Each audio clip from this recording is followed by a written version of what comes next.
Hello, D.L. Hughes with another Chalk Talk about writing. In this one, I'm talking about how to connect with your readers by being reader-centric. You'll sell more books. It's important to understand the writer-reader transaction. It's Communication 101. Many writers, especially those just starting out, think they can sell a lot of books if they have a unique plot and riveting characters. They focus on writing techniques and even book marketing techniques. Good things, but their fiction and nonfiction books still fail. What's wrong? Books fail because the writer does not connect with the reader. This connection is essential to the writer-reader transaction. There is one overarching writing rule.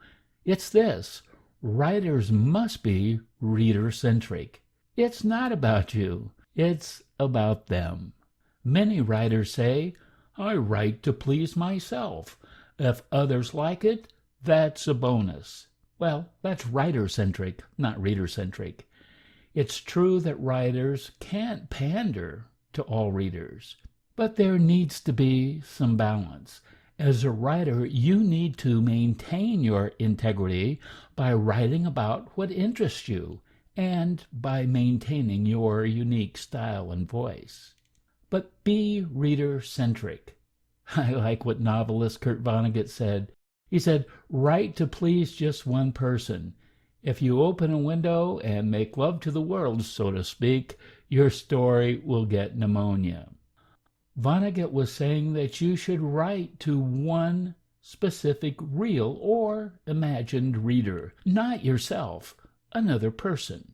Write for that old flame you loved in high school, or select that teacher who helped you so much, or do some research, discover the exact type of person you want to read your book, and give that one imaginary person a name. But you are not the audience for your book. You want to write your way for that one single person that you selected.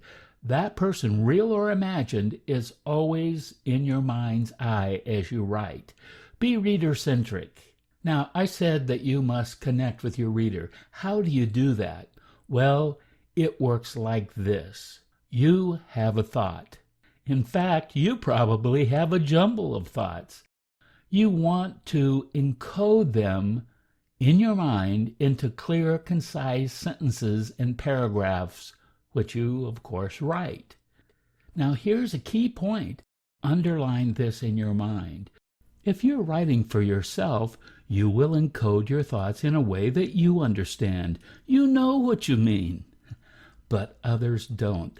That's why you must encode your thoughts in a way so others can decode them after you transmit them. It's of major importance that you encode your thoughts so a reader can readily access them. Usually that means writing and revising to get maximum clarity. After you encode your thoughts in a way others can easily understand them, you then transmit. As a writer, you have chosen your transmission channel.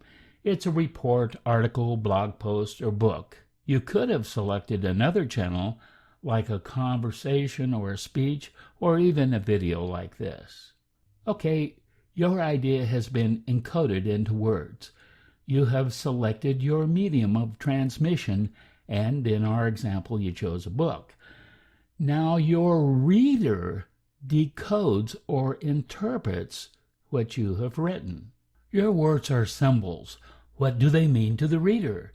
Do they decode the same symbols that you encoded, or will the reader decode what you wrote differently?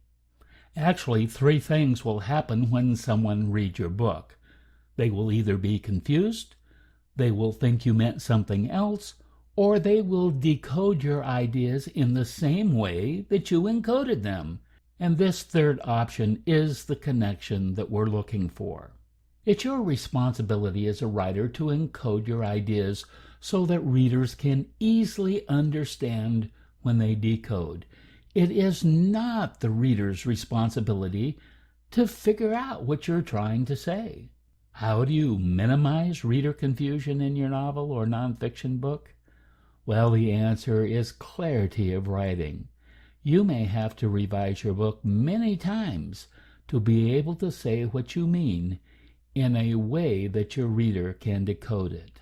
Stop and think about how your readers will decode your writing. Are you just writing, or are you connecting?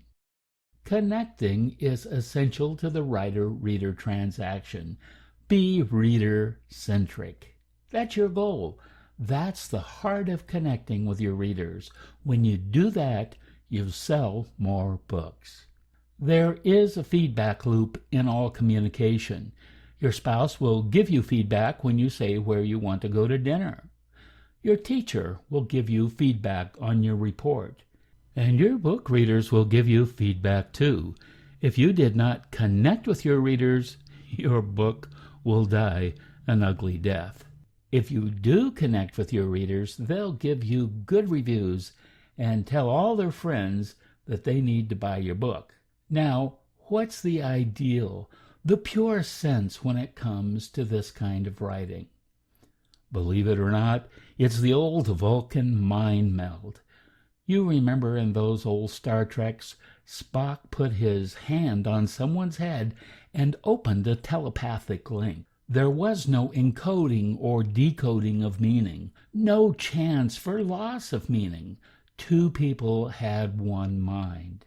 If you and I had the ability to write books that connected with people like that, we'd be on the New York Times bestseller list every day of our lives.